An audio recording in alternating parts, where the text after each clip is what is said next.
it feels nice, like the feeling of knowing someone else. I know how I would feel if I came home and my house was like, oh, that'd be so nice, right?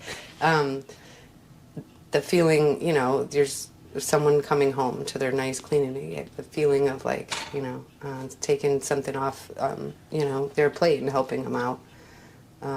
Yeah. And I really like the kind of primping and staging part of it. I like making stuff look nice and pretty. And what's your favorite part about cleaning?